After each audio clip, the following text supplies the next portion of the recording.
Shalom dan puji Tuhan saudara atas kebaikan Tuhan pada setiap kita sehingga pagi ini dengan izin Tuhan kita boleh bangun dengan nasihat, pikiran cergas dan semangat yang berkobar-kobar untuk melayani Tuhan. Untuk memulai renungan kita, mari kita berdoa.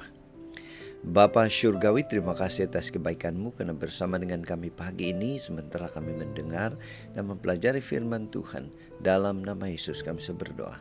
Amin. Saudara dan saudari yang dikasihi dalam Kristus, tajuk renungan kita pagi ini ialah ada mata tapi tidak melihat. Apa makna rohani ungkapan ini?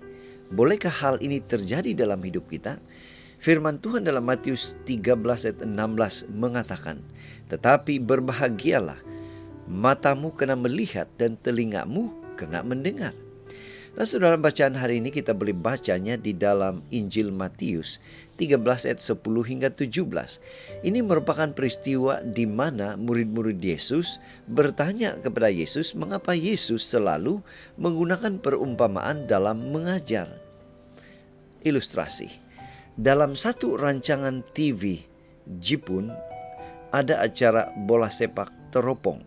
Ya, sesuai dengan namanya, para pemain memakai teropong yang mempunyai dua lens. Ya, teropong ini membuat pemain itu melihat bola itu lebih dekat daripada yang sesungguhnya. Jadi mereka menendang-nendang kawasan kosong di depan mereka karena mengira disitulah bola itu berada. Pertunjukan itu nampaknya sengit dan menghiburkan, tetapi di dalamnya terkandung berkaitan antara prinsip dasar optik sains dan mata rohani. Nah saudara, kembali kepada cerita perumpamaan Yesus atau cerita Yesus ini. Selesai sahaja Yesus menyampaikan perumpamaan tentang penabur, Yesus menyatakan bahwa ramai orang yang mendengarnya. Sekalipun melihat, mereka tidak melihat. Dan sekalipun mendengar, mereka tidak mendengar dan tidak mengerti. Seperti dalam ayat 13. Tepat seperti para pemain yang memakai teropong ini. Namun Yesus menyebut murid-muridnya berbahagia karena mereka mengerti.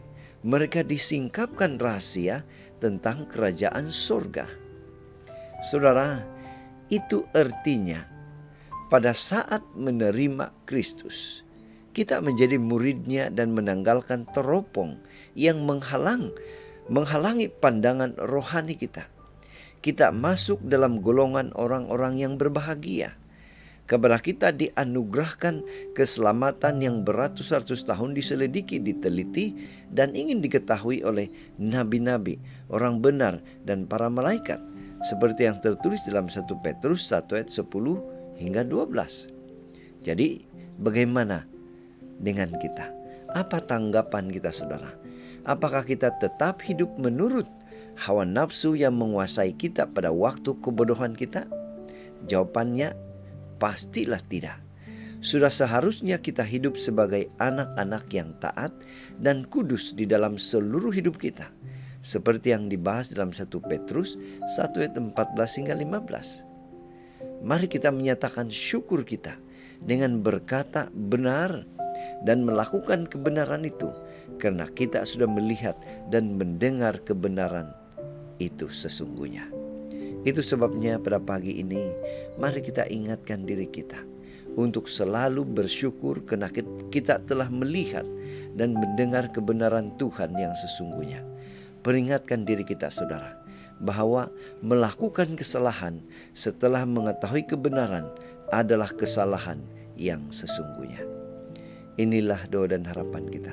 Mari kita bersyukur, mari kita berterima kasih kepada Tuhan karena Dia memberikan kita kekuatan, kemampuan untuk terus boleh melihat dan mendengar dan menyatakan kebenaran Tuhan itu.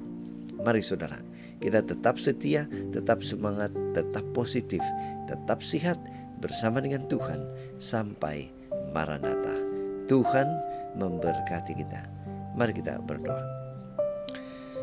Bapa Syurgawi, terima kasih karena Tuhan begitu baik. Memberikan kami penglihatan, pendengaran yang jelas, sehingga kami boleh mendengar kebenaran itu sesungguhnya. Dalam nama Yesus kami berdoa. Amin.